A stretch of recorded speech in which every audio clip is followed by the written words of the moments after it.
আজকেও চলে এসেছি একটা রেসিপি নিয়ে, আর সেটা হলো ঢেঁকি শাক। আর ঢেঁকি শাক এখানে খুব ভালো পাওয়া যায়। আমরা একটা জায়গায় এসেছি, তো পুরো ভিডিওটা আপনারা দেখবেন। তো এই শাকগুলো আমি কাটার আগে ধুয়ে নিয়েছি ভালো করে পরিষ্কার করে, কারণ এই শাকগুলো এখন এইগুলো যেটুকু নরম নরম অবধি থাকবে সেইটুকু নিতে হবে। ঠিক এরকমভাবে কেটে নিতে হবে, নিয়ে তারপর এগুলো যেরকম শাক কাটে ছোট ছোট করে এরকম করে কেটে নিতে হবে।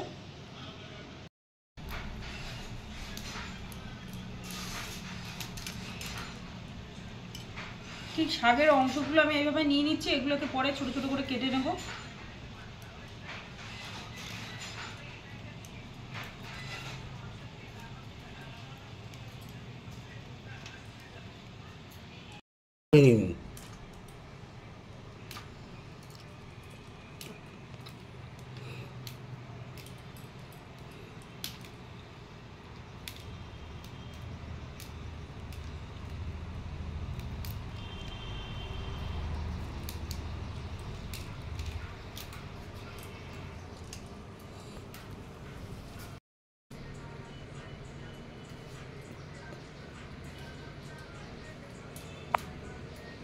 ঠিক আছে তো, নাকি আর ডাটা নিতে হবে?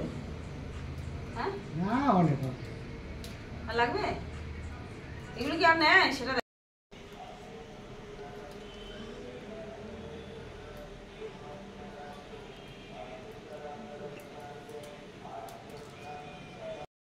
না হচ্ছে ঝিরি ঝিরি করে, খুব ছোট ছোট করে কাটতে হবে। আর এই শাকটা চিংড়ি মাছ দিয়ে ভাজা করতে হবে, খুবই ভালো খেতে হয়। আপনারা যদি কখনো কখনো দেখেন এই শাকটা, অবশ্যই বাড়িতে নিয়ে আসবেন। এই ছোট ছোট ছোট করে কাটছে, এত ছোট করে কাটতে আমি পারি না, এত ছোট কাটতে পারি না, ওই জন্যই বললাম তো কাটবো না আমি।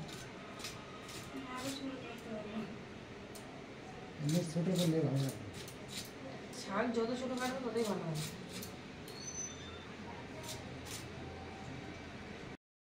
তো শাকগুলো কাটা হয়ে গেছে, বাকিটা পরে দেখাচ্ছি।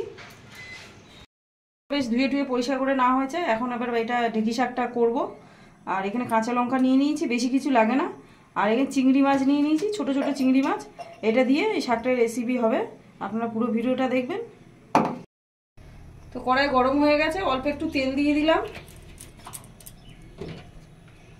চিংড়ি মাছটাকে ভেজে নেব একটু নুন হলুদ দিয়ে। চিংড়ি মাছটাকে ভালো করে ভেজে নেব।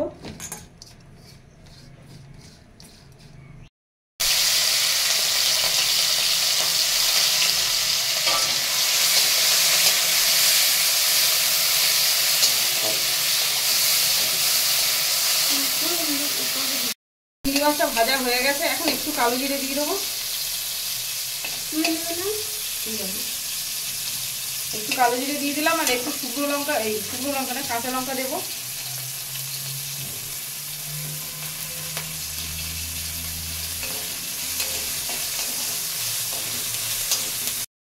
তো শাকগুলোকে দিয়ে দিলাম। এই শাকগুলো খেতে খুবই ভালো হয়।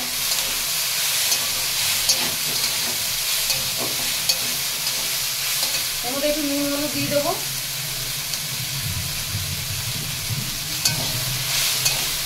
দিয়ে এখন ঢাকা দিয়ে দেবো। তো এই শাকটাকে বেশ ঢাকা দেওয়া ছিল অনেকক্ষণ, আমি এখন খুলেছি, আর প্রায় হয়ে এসছে, আরেকটু হবে, আরও একটু ঢাকা দিয়ে দেবো। এখন শাক ভাজাটা হয়ে গেছে, নামিয়ে নেবো। দেখতেই পাচ্ছেন কত সুন্দর হয়েছে।